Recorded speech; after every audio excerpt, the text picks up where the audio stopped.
Le président russe Annalisa Kapellini, Vladimir Poutine, a signé une loi qui abolit la déclaration publique annuelle des revenus des fonctionnaires dès 2026. C'est une très bonne nouvelle pour les oligarques. En fait, c'est tout à fait la fin de la transparence pour les oligarques, cette transparence au moins formelle qui prévoyait des déclarations régulières des revenus des fonctionnaires pour permettre aux citoyens de suivre au moins un petit peu publiquement la fortune des élites. C'est une époque révolue, donc désormais à partir de demain, puisque cette déclaration publique sera remplacée, au moins officiellement, elle sera remplacée par un système de contrôle anticorruption permanente, donc qui ne sera plus public, qui sera entièrement géré par l'État. L'interprétation, selon une partie de la presse ukrainienne, qui observe évidemment avec beaucoup d'attention ce qui se passe en Russie, c'est que le régime passe un accord avec ses élites, que l'État protège la fortune des milliardaires, qu'il l'entoure d'un voile de discrétion, et donc en échange évidemment de leur loyauté. Oui, parce que les oligarques sont très utiles à Vladimir Poutine. Bien sûr, on est en plein milieu d'un conflit, donc c'est hyper stratégique de s'assurer la collaboration des grandes fortunes du pays.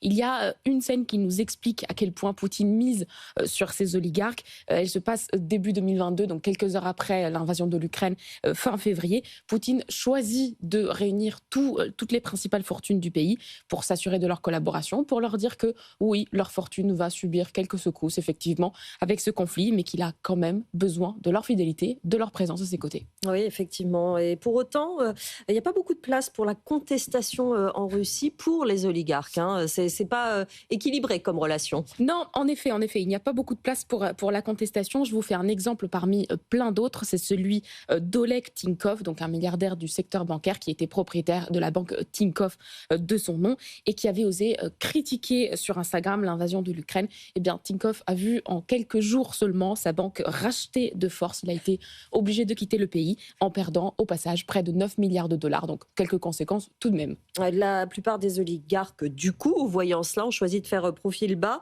sur la question du conflit en Ukraine. On ne s'exprime plus, quoi. Oui, alors il faut être clair, il faut quand même aider le Kremlin, être quand même à disposition d'une manière ou d'une autre. C'est le cas d'Igor Altushkin, qui est le fondateur de la compagnie russe du cuivre. Lui finance très directement une unité militaire russe.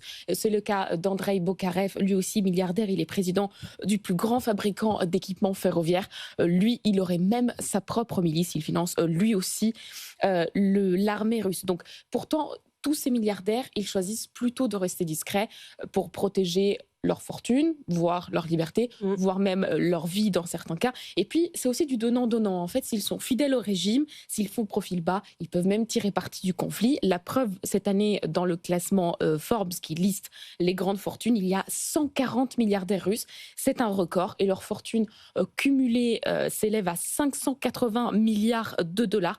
Ça se rapproche du record absolu enregistré en 2021, donc l'année avant le conflit. Pour éviter ça, l'Europe avait mis en place pour autant des sanctions européennes. Ça pose question, Annalisa. Effectivement, les sanctions, l'Europe a aussi gelé les actifs des oligarques, mais en fait, ça a plutôt eu l'effet inverse. Les Européens espéraient évidemment que les milliardaires russes étouffés par la guerre finissent par faire défection, ou du moins qu'ils manifestent d'une manière ou d'une autre leur désaccord auprès de Poutine, ce qui l'aurait peut-être un tout petit peu affaibli sur le plan politique, mais c'est tout à fait l'inverse qui est arrivé. Les milliardaires russes n'avaient plus aucune ressource en dehors de la Russie, ils n'avaient plus de business en Occident, ils ont même été coupés du système bancaire SWIFT, donc ils n'avaient pas d'autre choix que de rester fidèles à Poutine et à sa politique. Et au contraire, ils se sont même engagés un tout petit peu plus dans le milieu d'affaires russe pour récupérer en fait le chiffre d'affaires laissé par toutes les entreprises étrangères qui ont quitté la Russie au moment de l'invasion de l'Ukraine, y compris évidemment des entreprises françaises. Donc aujourd'hui, tous ces milliardaires sont encore plus liés à la Russie,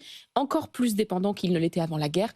Donc si pour 2026, les Européens misaient sur un scénario de déstabilisation interne de Poutine, d'une sorte de complot des oligarques, bien ils risquent d'être très très déçus. Merci beaucoup Annalisa Kapellini. Le monde qui bouge à retrouver tous les jours évidemment sur notre antenne et sur notre site et notre appli.